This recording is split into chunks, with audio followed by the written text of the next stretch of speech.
بالله من الشيطان الرجيم. بسم الله الرحمن الرحيم. وصدها ما كانت تعبد من دون الله إنها كانت من قوم كافرين. قيل لها ادخل الصرح فلما رأته حسبته لجة وكشفت عن ساقيها قال إنه صرح ممرد من قوارير. قالت رب إني ظلمت نفسي وأسلمت مع سليمان لله رب العالمين.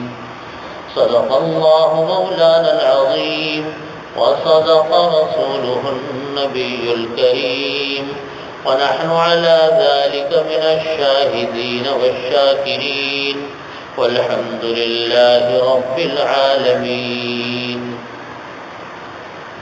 بزرگان محترم، برادران عزیز، سورۃ النمل چل رہی ہے. اس میں ملکہ بلقیس کا اور حضرت سلیمان علیہ السلام کا واقعہ پچھلے درس میں بڑی تفصیل کے ساتھ آیا تھا، جس کا حاصل یہ تھا، پچھلے درس کا حاصل یہ تھا کہ حضرت سلیمان علیہ السلام نے ملکہ بلقیس کو یہ پیغام بھجوایا تھا کہ وہ ان کی بات یعنی اللہ کی بات مان کر خاموشی کے ساتھ آ جائے گا. ملکہ بلقیس خود بہت بڑی طاقتور ایک بادشاہ تھی اور لاکھوں کا لشکر اس کا اپنا تھا، لیکن اس کو یہ شک گزرا تھا اور بلکہ ایک یقین کی حد تک اس کا یہ شک تھا کہ حضرت سلیمان علیہ السلام یہ عام دنیا کے بادشاہوں کی طرح کے کوئی بادشاہ نہیں ہے.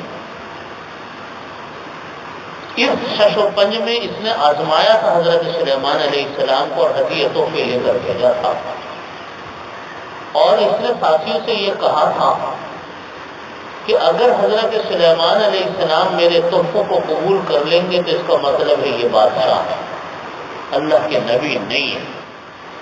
اور اگر یہ میرے تحفوں کو قبول نہیں کرتے تو اس کا مطلب یہ ہے کہ یہ اللہ کے نبی ہیں، یہ مجھے جو بلا رہے ہیں یا میرے سے بات ہو رہی ہے لڑنے کی، یہ باتیں صرف اور صرف ایک اللہ کا حکم پہنچانے کے لیے ہے. حضرت سلیمان علیہ السلام کو اللہ رب العزت نے صرف نبوت ہی عطا نہیں کی تھی بلکہ پوری دنیا کی بھی بادشاہت عطا کی. جنات ان کے قبضے میں تھے، چرند و پرند ان کے قبضے میں تھے، ہر چیز ان کے قبضے میں تھی. طاقت دی اللہ نے. تو انہوں نے یہ باور کرا دیا ملکہ بلقیس کے غلاموں پر اور خادموں پر کہ میرے پاس ان تحفوں کی قطعاً کوئی ضرورت نہیں،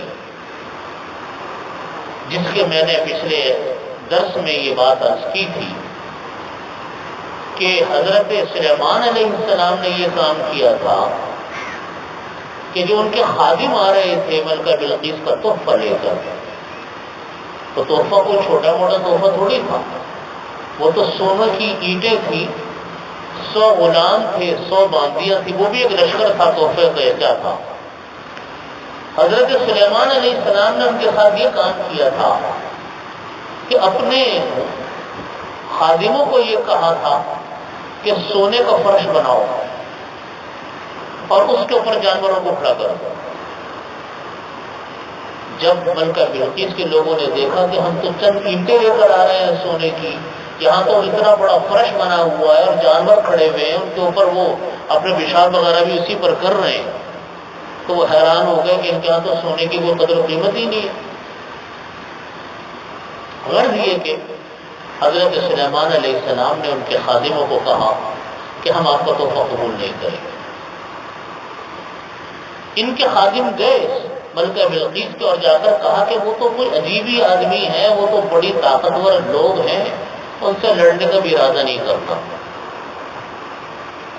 چونکہ حضرت سلیمان علیہ السلام بلا چکے تھے اور یہ کہہ چکے تھے ملکہ بلقیس کو کہ آپ میرے پاس فوراً آ جاؤ، اور یہ جملہ لکھا تھا کہ انہو من سلیمان و انہو بسم اللہ الرحمن الرحیم اللہ تعالی علیہ واتونی مسلمین، کہ یہ خط جو میں نے بھیجا ہے ملکہ بلقیس کے بنام حضرت سلیمان علیہ السلام نے خط لکھا تھا، فرمایا تھا کہ انہو من سلیمان، یہ خط سلیمان علیہ السلام کی طرف سے ہے، وَإِنَّهُ بِسْمِ اللَّهِ الرَّحْمَٰنِ الرَّحِيمِ لکھی، اس کے بعد کہا کہ اللہ تعالی علیہ، میرے مقابلے میں زور مت دکھلانا، وَأَتُونِي مسلمین، میرے پاس مسلمان ہو کر آ جاؤ۔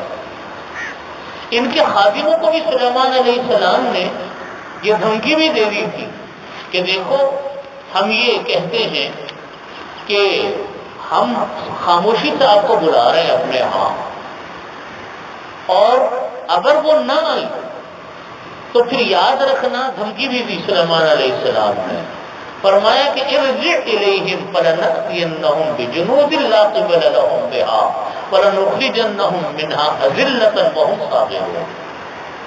یہ دھمکی دی کہ ملکہ بلقیس کو جا کر پیغام دے دینا کہ ہمارے پاس آ جائے مسلمان ہو کر، فلنأتینہم بجنود، ورنہ ہم ایک ایسے لشکر کو مقابلے میں لے کر آئیں گے لا قبل لہم، جن سے لڑنے اور مقابلہ کرنے کی تمہارے اندر سخت نہیں ہوگی، وَلَنُخْرِجَنَّهُم مِّنْهَا أَذِلَّةً، اور وہ ہمارا لشکر ملکہ بلقیس کو اپنی سلطنت سے ذلیل و رسوا کر کے، بے عزت کر کے نکال دے گا، وَهُمْ صَاغِرُونَ، اور وہ لوگ ذلیل و خوار ہوتے رہ جائیں گے۔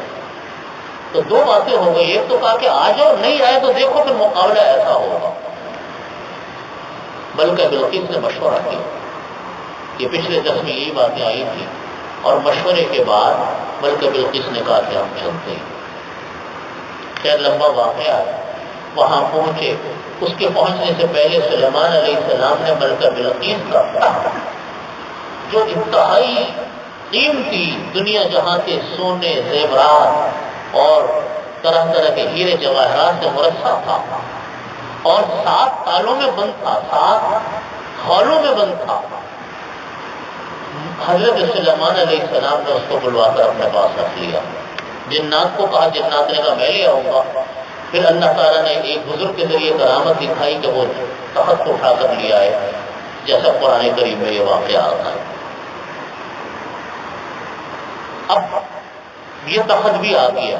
سلیمان علیہ السلام نے پوچھا کہ اس تخت کو پہچانتی ہیں آپ کہ یہ آپ ہی کا تخت ہے؟ اس نے کہا کہ ہاں یہ ہے تو میرا ہی تخت، کأنہ، وہ ایسا ہی تو تھا۔ وہ سمجھ گئی کہ یہ اللہ کے نبی ہیں، تو اس نے یوں کہا کہ وَأُوتِينَا الْعِلْمَ مِنْ قَبْلِهَا وَكُنَّا مُسْلِمِينَ، کہ ہمیں تو آپ کی نبوت کا علم پہلے ہی ہو چکا اور ہم آپ کے تابع دار ہو چکے ہیں، لیکن ایمان کبھی قبول نہیں کیا، اسلام قبول نہیں کیا۔ وَصَدَّهَا مَا كَانَتْ تَعْبُدُ مِن دُونِ اللَّهِ، ملکہ بلقیس ٹھہر گئی حضرت سلیمان علیہ السلام کے پاس، لیکن اس نے ایمان قبول کرنے میں جلدی نہیں، کافی دن ٹھہری رہی، نہیں ایمان کو قبول کیا۔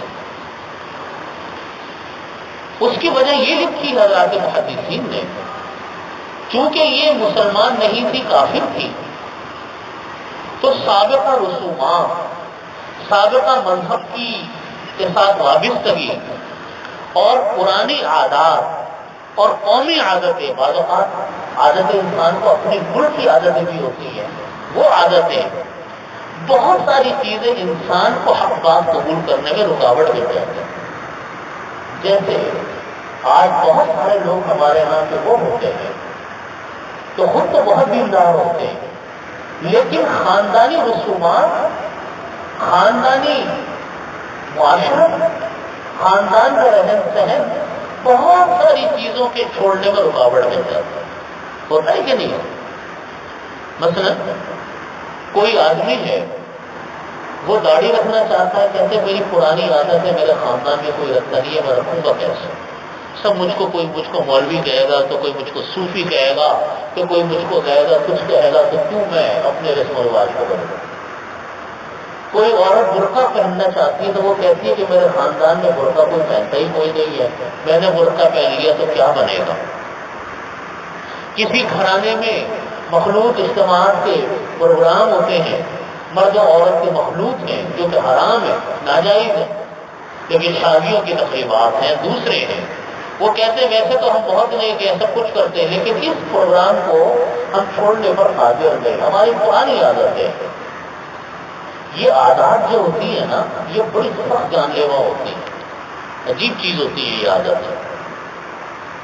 قومی عادتیں، خاندانی رسم و رواج، برادریوں کے رہن سہن، اپنے دوستوں کے میں اٹھنا بیٹھنا اور ان کی عادتیں، یہ عادتیں انسان کو بعض اوقات سمجھنے کے باوجود چیزیں چھوڑنے نہیں دیتی۔ کیسی سخت ہوتی ہے یہ جو آتا ہے نا روایات میں، احادیث میں ہم پڑھتے ہیں واقعات کہ غیر مسلم جو تھے یہ جانتے تھے، یہ نہیں تھا کہ نہیں مانتے تھے، جان چکے تھے کہ یہ اللہ کے برحق نبی ہے، نبی کریم صلی اللہ علیہ وسلم، وہ جان چکے تھے۔ قرآن کا مقابلہ کیا کر سکتا تھا؟ کوئی نہیں کر سکتا تھا۔ وہ قرآن پاک جب سنتے تھے تو سن کر ان کی حالت غیر ہو جاتی تھی کہ یہ تو اللہ کا کلام ہے، کوئی عام انسان نہیں ہے۔ لیکن ان کو یہ چیز آڑے آ جاتی تھی کہ لوگ ہم سے کیا کہیں گے کہ اس نے اپنے آباء و اجداد کے دین کو چھوڑ دیا۔ یہی تو رکاوٹ تھی اور تھی کیا۔ نبی کریم صلی اللہ علیہ وسلم کے چچا نہیں ایمان قبول کیا، عبد المطلب نے نہیں ایمان قبول کیا۔ آخر وقت میں نبی کریم صلی اللہ علیہ وسلم سمجھاتے رہے تو دوسری طرف ابو جہل آ کے بیٹھ گئے اور اس نے کہا کہ اگر تم نے ایمان کو قبول کر لیا تو لوگ سمجھیں گے کہ تم نے ڈر کر اپنے آباء و اجداد کے دین کو چھوڑ دیا۔ تو اب تو نبی کریم صلی اللہ علیہ وسلم سمجھاتے رہے کہ آپ کلمہ کو پڑھ لیں، کیونکہ بدر بڑی کی تھی، لیکن واقع میں وہ یہی کہتے رہے کہ پھر بعد میں لوگ مجھ کو کیا کہیں گے کہ اس نے جو ہے ڈر کر اپنے آباء و اجداد کے دین کو چھوڑ دیا تھا، نہیں ایمان قبول کیا۔ ابو جہل کیا جانتا نہیں تھا کہ یہ نبی برحق ہے؟ سب جان چکے تھے، آپ کی طاقت کو دیکھ کر، آپ کی پاکیزگی کو دیکھ کر، آپ کی امانت کو دیکھ کر، کلام پاک کو سن کر، کہ وہ جانتے تھے کہ بھائی انسان کا کلام نہیں ہے، بڑے بڑے شاعروں نے تجربے کر لیے تھے کہ ہم ایسی ایک آیت بنا کر دکھا دیں، نہیں کر سکتے۔ لیکن کس چیز نے روک دیا ان کو؟ رسم و رواج، خاندانی پس منظر میں، کہ لوگ کیا کہیں گے، خاندان کیا کہے گا، برادریاں کیا کہیں گے۔ تو ہم اپنی ایک عادت اپنے خاندان کی وجہ سے نہیں چھوڑ سکتے، اپنے دوستوں کی مجلسوں کے خاطر نہیں چھوڑ سکتے، اپنے رسم و رواج کی بنیاد پر نہیں چھوڑ سکتے۔ لوگ کیا کہیں گے، لوگ کیا کہیں گے، ہوتا ہے کہ نہیں ہوتا؟ ملکہ بلقیس تو اندازہ کرو اپنی سلطنت کی بادشاہ تھی، اور کوئی چھوٹی موٹی سلطنت نہیں تھی، بڑی زبردست سلطنت تھی، بڑی زبردست طاقت تھی۔ اس کے ایمان لانے کا مطلب یہ تھا کہ پوری سلطنت کا مذہب بدل گیا۔ اس لیے ملکہ بلقیس اس ششوپج میں ہے کہ میں نے قبول کرنا ہے نہیں کرنا، دل تو اس کا مان چکا تھا کہ اللہ کے نبی ہے، جبھی تو اس نے مقابلہ نہیں کیا۔ قرآن کریم نے اس بات کو اس طریقے سے بیان فرمایا، وَصَدَّهَا مَا كَانَتْ تَعْبُدُ مِن دُونِ اللَّهِ، اس کو روک دیا ایمان قبول کرنے نے، ملکہ بلقیس کو روک دیا ایمان قبول کرنے نے کہ مَا كَانَتْ تَعْبُدُ مِن دُونِ اللَّهِ، ان چیزوں کی عبادت کی وجہ سے جس کی وہ پہلے سے عبادت کیا کرتے ہیں، اس نے اس کو روک دیا کہ اتنے دن تک اِنَّهَا كَانَتْ مِن قَوْمٍ كَافِرِينَ، وہ کافر قوم میں سے تھی، وہ کافر قوم سے تھی۔ ابھی ان دنوں کی یہ ابھی وہی مقیم تھی ملکہ بلقیس، اور اپنے محل کی طرف سلیمان علیہ السلام نے جس محل کے حصے میں ان کا کی رہائش کا انتظام کیا ہوگا، وہاں ان کو لے جایا جا رہا تھا۔ تو میں نے جیسا پچھلے درس میں بھی یہ بات رکھی تھی کہ سلیمان علیہ السلام صرف زبانی دین کی اور مذہب کی تعلیم نہیں دے رہے تھے، بلکہ دنیا کے نوادرات بھی ان کو دکھاتے تھے، طاقت بھی دکھاتے تھے، مال و دولت کے کرشمے بھی ان کو دکھاتے تھے، تاکہ ان کے اوپر اثر ہو، کیونکہ جو دنیا کے بادشاہ ہوتے ہیں وہ ان چیزوں سے بڑے متاثر ہوتے ہیں، مال و دولت سے، طرح طرح کی چیزوں سے۔ تو سلیمان علیہ السلام نے یہ کام کیا کہ جس جگہ اس کو ٹھہرایا جانا تھا اس جگہ کی پوری بلڈنگ، پوری عمارت شیشے کی تعمیر کروائی، کیونکہ دنیا کے خزانے ہاتھوں میں تھے، جنات ہاتھوں میں تھے، ہر چیز ہاتھ میں تھی، ہوائیں ہاتھوں میں تھی، تو کوئی چیز بنانے میں مسئلہ ہی کوئی نہیں تھا۔ آپ نے جنات کو لگا کر ایک شیش محل تعمیر کروایا اس سے، اور شیش محل اس طرح تعمیر کروایا کہ اس کے بالکل درمیان میں ایک تالاب بنایا پانی کا، اور اس تالاب کے اندر مچھلیاں وغیرہ جو چیزیں وہ چھوڑی، اور اس کو شیشے اتنے نفیس اور صاف ستھرے شیشے سے بالکل پیک کر دیا، بند کر دیا کہ دیکھنے میں لگتا تھا کہ تالاب ہے اور اس میں پانی ہے، اس میں مچھلیاں ہیں، لیکن یہ نہیں پتہ چلتا تھا کہ چاروں طرف سے شیشے سے بند ہے۔ یہ ایک چیز دکھا دی تھی حضرت سلیمان علیہ السلام کو ملکہ بلقیس کے لیے۔ چنانچہ جب محل میں لے جایا جانے لگا تو راستے میں اس طرح وہ تالاب بنایا تھا کہ بالکل راستے میں وہ تالاب آتا تھا۔ اس دیکھنے والا یہ سمجھتا تھا کہ یہ تالاب ہے اور گزرنے کا کوئی راستہ نہیں ہے سوائے اس کے کہ اپنے شلوار کے پائچے اوپر کر کے اس کو کراس کیا جائے، حالانکہ وہ بند تھا شیشے سے۔ اب سلیمان علیہ السلام نے کہا آئیے چلے محل کی طرف۔ اب ان کو لے کر جانے لگے تو ملکہ بلقیس نے یہ سوچ کر کہ اس پانی کو کیسے عبور کروں، تو اس نے اپنے شلوار کو اوپر کیا کہ اس کی پنڈلیاں نظر آنے لگی، اس کی پنڈلیاں نظر آنے لگی۔ اس کو قرآن کریم نے یہ بیان فرمایا قیل لہا ادخل الصرح، حضرت کہا کیا اس ملکہ بلقیس کو کہ آپ محل کے اندر چلیے۔ فلما رأته حسبته لجة، جب ملکہ بلقیس محل کے اندر داخل ہوئی اور انہوں نے دیکھا اندر سے محل کو، حسبته لجة، تو وہ یہ سمجھی، اس نے یہ گمان کیا کہ یہ گہرا پانی ہے۔ وکشفت عن ساقیها، اور اس نے اپنی دونوں پنڈلیوں کو کھول لیا، ساق بولتے پنڈلی کو، اس نے اپنی دونوں پنڈلیوں کو کھول لیا۔ قال انه صرح ممرد من قواریر، اور اس نے یہ کہا کہ یہ تو ایک محل ہے جس میں شیشے جڑے ہوئے ہیں، ہیرے جواہرات جڑے ہوئے ہیں۔ قال، اس نے کہا، یعنی کہنے والے نے کسی نے ان کو کہا کہ انه صرح ممرد، کہ یہ تو ایک کیا ہے، ایک ایسا محل ہے جس کے اندر کے شیشے جڑے ہوئے ہیں۔ ملکہ بلقیس نے دیکھا کہ اتنا حسین محل تو اس نے بھی کبھی نہیں دیکھا تھا، اور ایسا تالاب، اتنا خوبصورت تالاب کہ جس کے اندر تالاب بھی ہے اور شیشہ بھی ہے، اور پتہ بھی نہیں چلتا کہ شیشہ ہے، کہ غلط اتنا قریب جا کر کے اس کو یہ پتہ ہی نہیں چلا، اس نے اپنے پائچے اٹھا لیے۔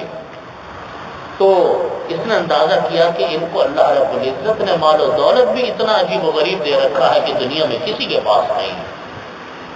تو اس نے پھر ایمان قبول کیا اور اس نے یوں کہا قالت رب انی ظلمت نفسی واسلمت مع سلیمان للہ رب العالمین۔ اب ایمان قبول کیا جاتا ہے اتنے دنوں کے بعد، اور کہا اے میرے رب، قالت ملکہ بلقیس نے کہا اے میرے رب انی ظلمت نفسی، میں نے اپنی جان پر ظلم کیا کہ اب تک میں کفر کا راستہ اختیار کیے رہی، اور باوجود یہ کہ میں نے سلیمان علیہ السلام کو دیکھ لیا تھا اور پرکھ لیا تھا، اس کے باوجود میں نے اسلام کے قبول کرنے میں تاخیر کی۔ وہ اسلمت مع سلیمان، اور میں اسلام لاتی ہوں سلیمان علیہ السلام کے ہاتھ پر اللہ رب العالمین کے لیے، یعنی اسلام قبول کرتی ہوں اللہ کے ہاتھ پر۔ پھر وہ مسلمان ہو گئے۔ قرآن کریم میں تو واقعہ یہاں پر آ کر پورا ہو گیا، کیونکہ یہ واقعہ بہت پرانا ہے، اور یہ واقعات اگر کلام پاک نہ ہوتا تو ہمارے پاس ان واقعات کے پہنچنے کا بھی کوئی ذریعہ نہیں تھا۔ تو وہ مسلمان ہو گئے۔ اس کے بعد کیا حالات پیش آئے اس کو تو قرآن کریم میں کوئی ذکر ملتا نہیں۔ کسی شخص نے حضرت عبداللہ ابن عیینہ رضی اللہ عنہ سے پوچھا کہ حضرت سلیمان علیہ السلام نے پھر کیا ہوا بلقیس کے ساتھ، کیا نکاح کر لیا تھا ملکہ بلقیس کے ساتھ؟ تو انہوں نے فرمایا کہ حضرت تو پھر انہوں نے تو کہا کہ قرآن کریم خاموش ہے، میں بھی کچھ نہیں کہتا ہوں۔ لیکن بعض دوسرے کتب تفسیر میں جیسے ابن عساکر نے حضرت اکرمہ رضی اللہ عنہ، اکرمہ ابن ابو جہل کے بیٹے حضرت اکرمہ رضی اللہ عنہ سے روایت کیا ہے کہ اس کے بعد بلقیس، ملکہ بلقیس اور حضرت سلیمان علیہ السلام کا نکاح ہو گیا اور حضرت سلیمان علیہ السلام نے سے نکاح کر لیا، اور حضرت سلیمان علیہ السلام نے ان کو نکاح کرنے کے بعد کہا کہ آپ اسی طرح بادشاہ رہے اپنے علاقے کی جیسے آپ پہلے بادشاہ تھی۔ ان کو اپنی بادشاہت کے اوپر باقی رکھا اور سبا جو کہ ملک یمن کا علاقہ تھا وہاں پر واپس بھیج دیا۔ البتہ ہر مہینے حضرت سلیمان علیہ السلام ملکہ بلقیس کے پاس جاتے اور وہاں 3 دن کا قیام فرماتے۔ حضرت سلیمان علیہ السلام نے بھی ان کے لیے یمن میں 3 ایسے بہترین عمدہ قسم کے محلات تیار کرا دیے تھے جس کی کوئی مثال و نظیر نہیں تھی۔ یہاں پر آ کر حضرت سلیمان علیہ السلام کا یہ واقعہ پورا ہوا جو سورہ نمل میں واقعہ آیا۔ اس واقعے سے جو سبق ملتا ہے وہ کئی سبق ملتے ہیں۔ اللہ رب العزت میری بھی اصلاح فرمائے، آپ سب کی اصلاح فرمائے، ہمیں ان سب پر عمل کی توفیق عطا فرمائے۔ کلام پاک پڑھنے کا مقصد یہی ہے کہ ہم سب کی اللہ تعالیٰ اصلاح ہو جائے اور کسی بھی چیز پر عمل کی توفیق ہو جائے تو پتہ نہیں اللہ کی بارگاہ میں کون سا عمل ہمارا قبول ہو جائے۔ پہلا سبق یہ ملتا ہے کہ اللہ رب العزت نے سلیمان علیہ السلام کو اتنی بڑی طاقت، اتنی بڑی قوت دی تھی کہ دنیا کی بادشاہت، ہمارے ہاں آج چھوٹے سے خطے پر بادشاہ ہوتا ہے تو تکبر اور غرور آسمان پر پہنچ جاتا ہے، آپ اس کو دیکھ ہی نہیں سکتے، اس سے بات ہی نہیں کر سکتے، اور وہ اپنی حکومت بچانے کے لیے اور بادشاہت بچانے کے لیے دنیا کی کیا کیا زندگی اختیار کرتا ہے۔ اللہ پہلا سبق یہ ملا کہ باوجود تمام تر قدرت کے کہ جنات بھی، چرند و پرند بھی، جانور بھی، ہوائیں بھی آپ کے قبضے میں تھی، دنیا کی بادشاہت ہے، تمام دنیا کے خزانے آپ کے ہاتھوں میں تھے، لیکن آپ اللہ کے مطیع و فرما بردار بندے تھے، آپ تکبر نہیں کرتے تھے اور ہر بات پر یہ فرماتے تھے کہ دیکھو اللہ کا شکر ادا کرو۔ چنانچہ وہ روایت آتی ہے کہ روایت میں کلام پاک کی یہ آیت آتی کہ فلما رآہ مستقرا عنده قال هذا من فضل ربی، جب وہ ملکہ بلقیس کا وہ تخت آ کے اترا تو حضرت سلیمان علیہ السلام نے فرمایا کہ هذا من فضل ربی، یہ اتنی طاقت اللہ آپ نے مجھ کو دے دی کہ میں نے کہا اور اتنی دور ملک سے اٹھ کر اس ملکہ بلقیس کا اتنا بھاری بھرکم تخت چند سیکنڈوں میں میرے پاس آ گیا۔ فرمایا کہ ھذا من فضل ربی، میرا کوئی کمال نہیں اس قدرت کے اندر، یہ کس کا فضل ہے؟ اللہ کا فضل ہے۔ پھر آگے جو فرمایا لیبلونی اشکر ام اکفر، یہ اس لیے اللہ نے مجھ کو نعمت عطا فرمائی تاکہ وہ اللہ مجھ کو آزمانا چاہتا ہے کہ میں اس کا شکر ادا کروں یا اس کی نافرمانی کروں یا اس کی ناشکری کروں۔ ومن شکر فانما یشکر لنفسہ، پھر فرمایا جو اللہ کا شکر کرتا ہے وہ اپنے فائدے کے لیے کرتا ہے۔ ومن کفر فان ربی غنی کریم، کوئی انسان ناشکری کرتا ہے میرا رب غنی ہے، میرا رب کریم ہے۔ تو پہلی بات جو سبق ملتا ہے کہ باوجود تمام طاقت ہونے کے، باوجود تمام قدرت ہونے کے، حضرت سلیمان علیہ السلام یہی فرماتے رہے کہ یہ اللہ کا فضل ہے، میرا کوئی کمال نہیں۔ یہ آزمائش ہے ہمارے اوپر کہ ہم شکر کرتے ہیں کہ ناشکری کرتے ہیں، اور پھر یہ بھی فرمایا کہ شکر کرو گے اپنے فائدے کے لیے کرو گے، اللہ تعالیٰ کو کوئی فائدہ نہیں پہنچنا، فائدہ آپ کی ذات کو پہنچنا۔ اللہ کتنا بڑا سوال ہے۔ آج ہم میں کسی انسان کو اگر تھوڑی سی دولت مل جاتی ہے، تھوڑا سا عہدہ مل جاتا ہے، تھوڑا سا کوئی شہرت ہو جاتی ہے تو دماغ کھا کے آسمان پہ پہنچ جاتا ہے۔ شکر تو بجا، انسان تکبر کے اوپر ہوتا ہے۔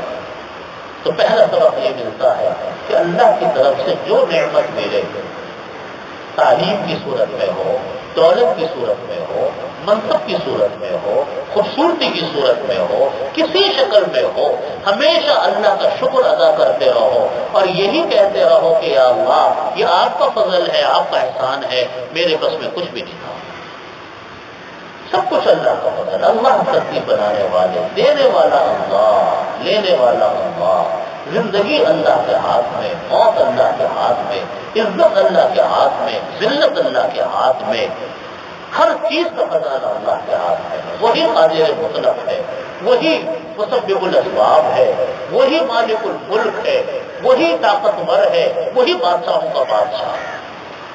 یہی بات ہمارے دل میں اللہ تعالیٰ بیٹھ جائے، جب اللہ کی نعمت ملے اللہ کا شکر ادا کرو اور اللہ کی اس نعمت کو اللہ کی مرضی میں استعمال ہو، اللہ کی مرضی کے خلاف استعمال ہو۔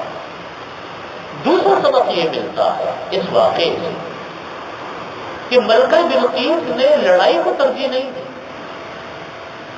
وہ جان گئی، سمجھ گئی کہ یہ معاملہ طاقت سے حل ہونے والا ہے نہیں۔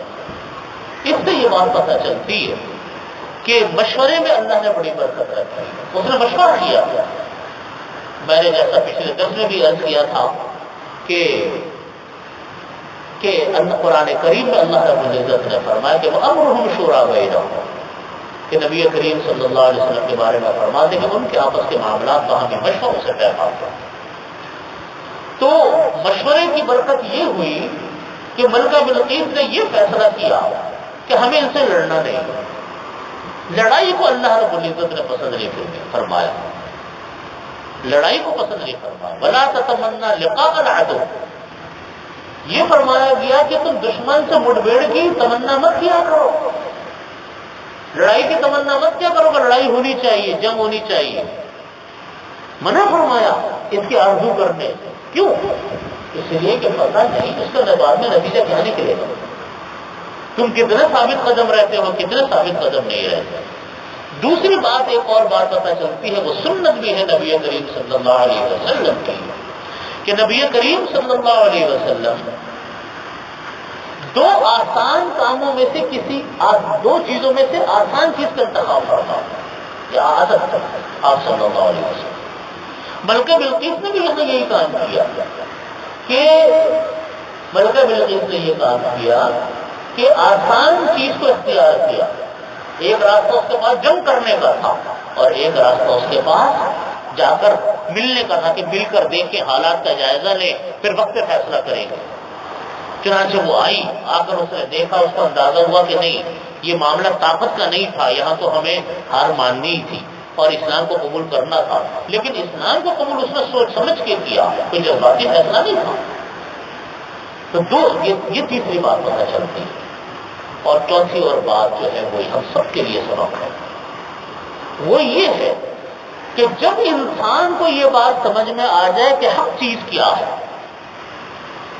حق کیا ہے، صحیح بات کیا ہے، پھر اس کے ماننے میں انسان کو اپنی روایات، اپنے خاندانی اقدار، اپنے رسم و رواج، اپنے طور طریقے، اپنی معاشرت، ان سب کو چھوڑنا پڑتا اور وہی انسان فائدے میں رہتا ہے۔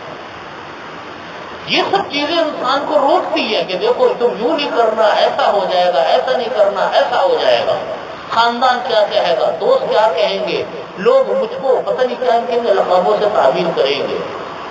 لیکن جب ایک مرتبہ بات سمجھ میں آ جائے، اور ملکہ بلقیس کے یہ بات سمجھ میں آ گئی کہ مجھ کو دعوت جو اسلام کی طرف دی جا رہی ہے، یہ ایک نبی برحق ہے، اللہ کے نبی ہیں، یہ مجھ کو دعوت دے رہے ہیں، یہ کوئی اور آدمی نہیں ہے، تو اس نے پھر اپنی پرانے مذہب کو چھوڑنے میں دیر نہیں لگائی۔ عادتوں کو چھوڑنا آسان ہے، مذہب کو چھوڑنا آسان نہیں۔ اپنے رسومات چھوڑنی آسان ہے، پرانے آباء و اجداد کے مذہب کو چھوڑنا ہر ایک کے بس کی بات نہیں۔ اسی لیے تو کہتے ہیں کہ کوئی صحابہ کرام کے خاکوں میں نہیں پہنچ سکتا عام انسان۔ ان حضرات نے پورے اپنے خاندانوں سے لڑ کر ایمان قبول کیا، اس کی پاداش میں اپنا شہر چھوڑنا پڑا، اپنی زمینیں چھوڑنی پڑی، اپنی جائیدادیں چھوڑنی پڑی، اور ہجرت کرنی پڑی اپنے شہر سے دوسرے شہر کی طرف جہاں کوئی پرسان حال نہیں تھا۔ بظاہر دیکھنے میں یوں تو اللہ کی مدد تھی، نصرت تھی، نبی کریم صلی اللہ علیہ وسلم تھے، لیکن ظاہر اسباب میں کچھ بھی نہیں تھا۔ اور حقیقت میں یہی تھا کہ بہت صحابہ کرام، بہت سارے صحابہ کرام رضی اللہ عنہم ایسے تھے بڑی غربت کی زندگیوں میں آ گئے، بڑی تکلیفوں میں آ گئے تھے دنیاوی طور پہ، لیکن سب کو قربان کیا، کیونکہ یہ سمجھ میں آ گئی یہ بات کہ یہ نبی برحق ہے، انہی کے ساتھ اب جینا ہے، انہی کے ساتھ اب مرنا ہے۔ تو یہ بات کہ جب کوئی حق بات سامنے آئے تو حق بات سامنے آنے کے بعد پھر انسان کو اپنے جذبات کی قربانی دینی ہو تو وہ دے، رسم و رواج کی دینی ہو تو وہ دے، اپنے خاندانی اقدار کی دینی ہو تو دے، لیکن جب بات سمجھ میں آ گئی تو اب وہی کر دیں۔ حضرت عثمان غنی رضی اللہ عنہ کا میں نے واقعہ پہلے بھی سنایا تھا آپ کو۔ حضرت عثمان غنی رضی اللہ عنہ جس وقت نبی کریم صلی اللہ علیہ وسلم عمرہ کرنے کے لیے مدینہ طیبہ سے تشریف لے گئے، یہ حضرات مکہ مکرمہ کو تو کتنا یاد کرتے ہو کہ اندازہ کریں آپ۔ ہم لوگ جب جاتے ہیں کبھی اللہ تعالیٰ حاضری کی توفیق ہمیں دے دیتے ہیں اور موقع مل جاتا ہے، 10-15 دن رہ کر ہم آتے ہیں تو ہم مہینوں سالوں حرمین شریفین کا ذہن سے خیال نہیں جاتا۔ یہ حضرات تو پیدا ہی وہی ہوئے، پلے بڑے ہوئی، وہی رہنا، آبائی شہر، آبائی خاندان بھی پورا وہاں، ان کی محبت دیکھو کیا ہوگی۔ تو نبی کریم صلی اللہ علیہ وسلم تقریباً 6 سال کے بعد جب بہت زیادہ یاد آئی بیت اللہ شریف کی اور مکہ مکرمہ کی، تو عمرے کے لیے تشریف لے گئے صحابہ کرام کے ساتھ، سارے صحابہ کرام ساتھ چلے گئے جو مکہ سے ہجرت کر کے آئے۔ جب حدیبیہ کے قریب پہنچے، بالکل مکہ مکرمہ کے قریب 15 کلومیٹر کے فاصلے پر تقریباً یہ جگہ ہے، وہاں پہنچے تو حضرت عثمان غنی رضی اللہ عنہ کو آپ نے بھیجا مکہ مکرمہ کہ جاؤ مذاکرات کر کے آؤ کہ ہم لوگ آ رہے ہیں، اتنے سارے لوگ ہیں، تو ہمیں آنے دیا جائے، کہیں ایسا نہ کہ وقت کے اوپر کوئی بدمزگی ہو، لڑائی جھگڑا ہو، تو ہم تو عمرہ کرنے آ رہے ہیں، ہم نہیں چاہتے کہ کوئی ایسی بات ہو جو بدمزگی کا باعث ہو۔ اور حضرت عثمان غنی رضی اللہ عنہ کا انتخاب اس نے کیا کہ حضرت عثمان غنی رضی اللہ عنہ بہت بڑے سردار، مکہ مکرمہ کا خاندان بھی بہت اونچا تھا، مال و دولت کے اعتبار سے بھی اللہ نے بڑی وجاہت دی تھی، تو ان کی سب عزت کرتے تھے، ان کو بھیجا۔ حضرت عثمان غنی رضی اللہ عنہ نے رات اپنے چچا زاد بھائی کے گھر گزاری اور صبح کو مذاکرات کے لیے جانا تھا سرداران قریش سے مذاکرات کے لیے۔ حضرت عثمان غنی رضی اللہ عنہ کی شلوار وہ ٹخنوں سے اوپر جیسا سنت تھی، اس طرح شلوار تھی۔ ان کے ہاں کا رواج یہ تھا، قریشیوں کے ہاں کا، اہل مکہ کے ہاں کا، کہ جتنی شلوار لٹک رہی ہو اتنی لٹکے کہ زمین پر زگزیگ بناتی بھی چلے، تو ان کے ہاں وہ شلوار جو تھی وہ کہا جاتا تھا کہ اس کو پہننے اور اوڑھنے کا بڑا ڈھنگ آتا ہے، بڑا طریقہ۔ اب یہ روانہ ہوئے اپنے طریقے سے شلوار اوپر کر۔ ان کے چچا زاد بھائیوں نے کہا حضرت عثمان رضی اللہ عنہ کو کہ آپ تھوڑی دیر کے لیے مذاکرات جب تک آپ کے ہو رہے ہیں، آپ اپنی شلوار کو ٹخنوں سے نیچے کر دیں، کیونکہ آپ کا لباس ان کے لباس کی طرح ہوگا تو آپ کی بات ان کے اوپر زیادہ اثر انداز ہوگی۔ حضرت عثمان سنت کو چھوڑنے والے کہا، خلیفہ راشد تھے، کوئی معمولی بات نہیں۔ حضرت عثمان رضی اللہ عنہ نے ایک جملے میں جواب دے کر ان کو خاموش کر دیا۔ انہوں نے فرمایا کہ ھذا سنت نبینا محمد صلی اللہ علیہ وسلم۔ اور بعض روایت میں یوں آیا کہ یوں فرمایا کہ ھذا عزرت محمدنا نبی محمدنا صلی اللہ علیہ وسلم، کہ میرے آقا محمد مصطفیٰ صلی اللہ علیہ وسلم کی شلوار ایسی ہی ہوتی ہے جیسے میں نے پہنی۔ بس میرے آقا محمد صلی اللہ علیہ وسلم کی شلوار کو ایسی ہی ہوتی ہے جیسے میں نے پہنی ہوئی ہے۔ مطلب یہ کہ میں مذاکرات سے مجھے کوئی دلچسپی نہیں کہ میری بات چلتی ہے نہیں چلتی، میں سنت کو چھوڑنے والا نہیں ہوں، میری شلوار تو ایسی ہے جیسے آقا کی شلوار۔ کسی کو بات سمجھ میں آئے تو سمجھ لو، نہیں سمجھ میں آتی چھوڑ دو۔ ایسے تھے یہ لوگ. کس طرح کے دربار میں حاضری ہو رہی ہے؟ مذاکرات کے لیے جا رہے 2 صحابہ کرام. کس طرح اندازہ کیجیے آپ. جیسی آج کل کہ ہمارے ہاں آپ امریکہ سمجھ لیں سپر پاور تھا. پہلے اس زمانے میں 2 سپر پاور تھی، اب ایسا نہیں. کس طرح ہمارے ہاں کی روس اور امریکہ کا، روس کا خاتمہ ہوا، اب امریکہ رہ گیا. مذاکرات ہو رہے ہیں، جنگ ہونے جا رہی ہے. دنیا حیران ہے کہ یہ صحابہ کرام نہ ان کی تلواروں میں صحیح طریقے سے ان کی تلواریں بھی سیدھی نہیں، اس میں بھی پٹیاں بندھی ہوئی ہیں تلواروں کے اوپر. یہ لڑنے جا رہے ہیں کس طرح سے. پڑاؤ ڈال دیا صحابہ کرام نے، مذاکرات کے لیے بھیجا 2 صحابہ کرام. حضرت سعد بن ابی وقاص رضی اللہ عنہ سے مثال آ رہا ہے. زمانہ حضرت عمر فاروق رضی اللہ عنہ کا تھا. مذاکرات کے لیے جو ایک سفارتی آداب تھے کہ سفیروں کو ایلچیوں کی عزت کی جاتی تھی اور ان کے ساتھ اچھا معاملہ کیا جاتا تھا. ان حضرات صحابہ کرام کے ساتھ بھی اچھا معاملہ ہوا، تواضع کی گئی، اکرام کیا گیا. تو جب یہ بیٹھے کتنا کے دربار میں کھانے کے لیے، جو ان کے تواضع کے لیے چیزیں رکھی، تو ایک صحابی کے ہاتھ سے ایک لقمہ نیچے گر گیا. تو انہوں نے سنت کے مطابق اس کو اٹھایا، دیکھا کوئی چیز نہیں تھی، اس کو صاف کیا، کھانے لگے. تو درباریوں میں سے کسی نے ہاتھ ان کو مار کے کہا کیا حرکت کر رہے ہیں؟ معلوم ہے کس طرح کے دربار ہے. یہاں جو چیز گر جائے تو اٹھا کے نہیں کھائی جاتی. جہاں جو چیز گر جائے اس کو اٹھا کے نہیں کھایا جاتا. یہ کس طرح کا دربار ہے؟ انہوں نے، صحابی نے جواب دیا، یہ صحابہ کرام چکنے والے تھوڑے ہوتے تھے دین کے معاملے میں، سنت کے معاملے میں. انہوں نے کہا کہ انترک سنت رسول اللہ صلی اللہ علیہ وسلم لہؤلاء الحمقاء، کیا میں نبی کریم صلی اللہ علیہ وسلم کی سنت کو ان احمقوں کے خاطر چھوڑ دوں؟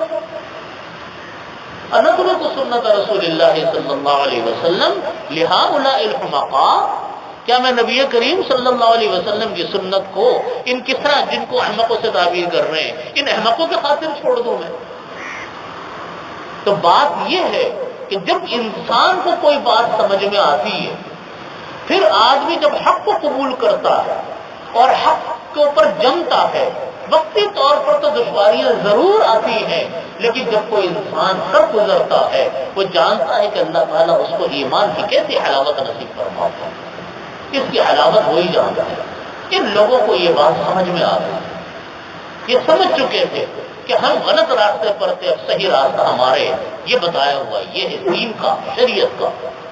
جب سمجھ میں آ گئی پھر کسی کو خاطر میں نہیں لے کر ہے. کیا خاندان، کیا برادریاں، کیا رسم و رواج، وہ کیا کہے گا اور وہ کیا کہے گا، کسی کی پرواہ نہیں.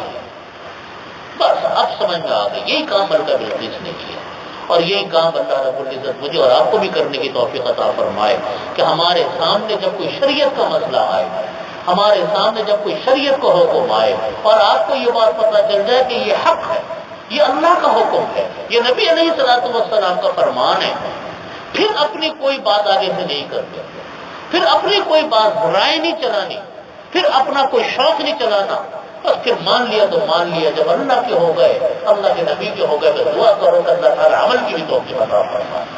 اور خوشخبری ہے ان لوگوں کے لیے جن کو اللہ تعالیٰ عمل کی توفیق عطا فرماتے ہیں. بس تو دعا کیا کرے اللہ تعالیٰ ہم سب کو اس کے اوپر عمل کی توفیق عطا فرمائے، اور ہمیں بھی اللہ تعالیٰ حق کے ساتھ اور استقامت دین کے ساتھ اللہ تعالیٰ بات کر رکھے. یہی کلید کامیابی ہے.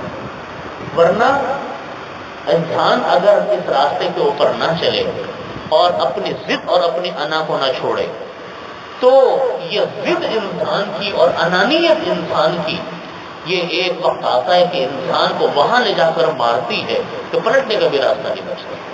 بڑے بڑے دنیا کے متکبر گزرے، بڑے بڑے دنیا کے شہنشاہ گزرے، دولتوں کے انبار والے گزرے، شہرت والے گزرے، لیکن اپنی انانیت میں رہ گئے، اپنی ضد میں رہ گئے. نتیجہ یہ ہوا کہ عمر طبی اللہ نے رکھی ہے سو وہ پوری تو ہو گئی، لیکن آگے کی زندگی کیا ہے؟ وہ اللہ ہی جانتے ہیں کس کے ساتھ اللہ نے کیا معاملہ کرنا ہے، لیکن یہ وعدہ ہے اللہ کا کہ کامیابی اس انسان کو اللہ تعالیٰ آخرت میں عطا فرماتے ہیں جس کا ایمان کامل پر خاتمہ نصیب ہوتا ہے۔ کامیاب وہ ہے جس کو اللہ تعالیٰ ایمان دے دے۔ اور میں یہ بات پھر آپ سے عرض کرتا ہوں کہ یہ شیطان کا بہکاوا ہوتا ہے کہ ہم نے دین پر عمل کیا تو ہم دنیا میں پیچھے رہ جائیں گے، یہ صرف شیطان کا بہکاوا، یہ ہمارے ذہنوں میں رہ گیا، یہ آ گیا ہمارے ذہنوں میں، ہمارے نوجوانوں کے ذہنوں میں آ گیا، لوگوں کے ذہنوں میں آ گیا کہ ہم نے اگر شریعت کی پابندی کی تو ہمیں دنیا چھوڑنی پڑے گی۔ میں یہی آپ سے عرض کرتا ہوں کہ یہ بالکل شیطانی خیال ہے، یہ بالکل مکر ہے، یہ بالکل فریب ہے کہ ہم دین پر عمل کریں گے تو دنیا میں پیچھے رہ جائیں گے اور دنیا ہمارے ہاتھوں سے چلی جائے گی۔ نبی کریم صلی اللہ علیہ وسلم کی پوری حیات طیبہ، صحابہ کرام رضی اللہ عنہم کی حیات طیبہ ہمیں یہ بتاتی ہے کہ نبی کریم صلی اللہ علیہ وسلم کسی سے دنیا میں پیچھے نہیں تھے، صحابہ کرام کسی سے پیچھے نہیں تھے۔ جن صحابہ کرام، بہت سارے صحابہ کرام بہت مالدار تھے، بڑی اللہ نے ان کو فراوانی دی تھی، اور بہت سارے صحابہ کرام غریب بھی تھے۔ ہر قوموں میں ایسے ہی ہوتا، کچھ امیر ہوتے ہیں کچھ غریب ہوتے ہیں، سارے امیر نہیں ہوتے سارے غریب نہیں ہوتے۔ تو یہ تصور کہ ہم دین پر عمل کریں گے پیچھے رہ جائیں گے، یہ غلط خیال ہے۔ آپ کر کے دیکھیے، آپ اپنے بچوں سے کہیں، اپنے گھر والوں سے کہیں کہ پردہ کریں، آپ یقین مانیں دنیا عزت کرے گی، یہ شیطان کا بہکاوا ہے کہ لوگ آپ کی عزت نہیں کریں گے۔ آپ سنتوں پر عمل کریں، دنیا عزت کرے گی آپ کی، اور کوئی آپ کی اس بنیاد پر بے عزتی نہیں کر سکتا کہ جناب آپ نے داڑھی رکھ لی تھی، آپ نمازیں پڑھتے ہیں، آپ روزہ رکھتے ہیں اور آپ شریعت کی پابندی کرتے ہیں۔ یہ شیطان کے بہکاوے، جو ملنا ہے وہ تو مل کر رہے گا، دنیا کی کوئی طاقت آپ کے ہاتھ سے آپ کے حصے کا آیا ہوا رزق، آپ کے حصے کی آئی ہوئی چیز کو کوئی نہیں چھین سکتا۔ جو عزت اللہ نے لکھی وہ عزت مل کر رہے گی، جو دولت اللہ نے لکھ دی ہے وہ دولت مل کر رہے گی، جو رزق اللہ نے آپ کے ہاتھوں کے لیے لکھ دیا وہ آپ کے پاس آ کر رہے گا۔ ہم یہ سوچیں کہ بھائی میں نے اگر مسجدوں میں جانا شروع کر دیا تو لوگ کہیں گے مولوی ہو گئے، میں نے داڑھی رکھ دی تو لوگ کہیں گے ملا ہو گئے۔ یہ تو دنیا، تو بھائی آپ کچھ کر لو گے اعتراض تو کرتے ہی رہیں گے، آسمان کے تارے بھی توڑ کے لا دو گے نا تو دنیا والے یہ تو ہوگا نہیں کہ کوئی آپ کو کچھ کہنا چھوڑ دے، وہ تو ہر حال میں آپ کو کہے گا، ہر حال میں آپ کو کہے گا۔ ہمارے میرے دادا مفتی صاحب رحمۃ اللہ علیہ، مفتی شفیع صاحب رحمۃ اللہ علیہ فرمایا کرتے تھے کہ جو علماء کا طبقہ ہوتا ہے نا، ملامتی طبقہ ہوتا ہے، کہتے ملامتی طبقے کا مطلب یہ کہ لوگ ہر حال میں ان کو برا بھلا کہتے ہی رہتے، تو فرمایا کرتے تھے پرواہ مت کیا کرو، کہتے ہیں کہ تم اگر صرف دین کا کام کرتے رہو گے، مدرسے میں رہو گے، مسجد میں رہو گے، تو لوگ کہیں گے کہ بھائی دیکھو ساری دنیا باہر کیا ہو رہا ہے، اس مولوی کو پتہ ہی کچھ نہیں ہے کہ مدرسے کے باہر کیا ہو رہا ہے، یہ مسجد کے اندر بیٹھا ہوا اللہ کی ضربیں لگا رہا ہے، دین کا کام کر رہا ہے، باہر کے اس کو پتہ ہی کچھ نہیں۔ کہتے ہیں اگر وہ بیچارہ باہر نکل کر کام کرے گا تو لوگ کہیں گے دیکھو مولوی ملا کو دیکھو، یہ بھی مدرسے سے باہر جانے لگا، یہ بھی دنیا کے چکر میں لگ گیا۔ کہتے ہیں کہ سیاست کرو تو لوگ کہتے ہیں کہ دیکھو یہ کام اس کا اللہ کے دین پھیلانا تھا، یہ مولوی سیاست کے چکر میں لگ گیا۔ کہتے ہیں سیاست نہ کرو تو کہتے ہیں کہ دیکھو دنیا کیسی گندی سیاست ہو رہی ہے، اچھے لوگ تو آتے ہی نہیں سیاست کے اندر، تو دیکھو یہ بھی یہاں بیٹھا ہوا۔ کہتے ہیں اس چکر کو چھوڑ دو کہ کون تمہیں کیا کہے گا، یہ دنیا کے میں تو ہر آدمی ہر وقت کوئی نہ کوئی تان و تشریح تو کرتا رہے گا، ہر انسان پہ کرتا رہے گا، یہ تو عادت ہے دنیا۔ تو کیوں نہ انسان ایک سیدھے راستے کو اختیار کرے۔ اللہ رب العزت سے بس میری دعا ہے اللہ تعالی ہم سب کو دین مستقیم پر قائم و دائم رکھے، شریعت کے احکامات کی ہم کو ہمارے دل میں اللہ تعالی اہمیت بھی پیدا فرمائے اور اس پر عمل کی بھی توفیق عطا فرمائے۔ وآخر دعوانا الحمدللہ رب العالمین۔ اسی پر میں بات ختم کرتا ہوں، رکوع ہو رہا ہے اس لیے بات یہاں پہ میں نے ختم کر دی۔ البتہ اتنی بات ہے کہ میں آئندہ 2 ہفتے میں یہاں نہیں ہوں گا، اس لیے آئندہ 2 ہفتے درس نہیں ہو پائے گا انشاءاللہ۔ آخری جو اتوار ہوگا 5 جون کو آخری اتوار ہے، تو فون کر کے پتہ کر لیجیے گا، اگر مجھے چاند کا حساب یاد نہیں کہ اس دن چاند رات کا امکان ہے اگلے دن ہے واللہ اعلم رمضان کی، تو پتہ کر لیجیے گا درس ہوگا نہیں ہوگا، لیکن یہ 2 ہفتے درس نہیں ہوگا۔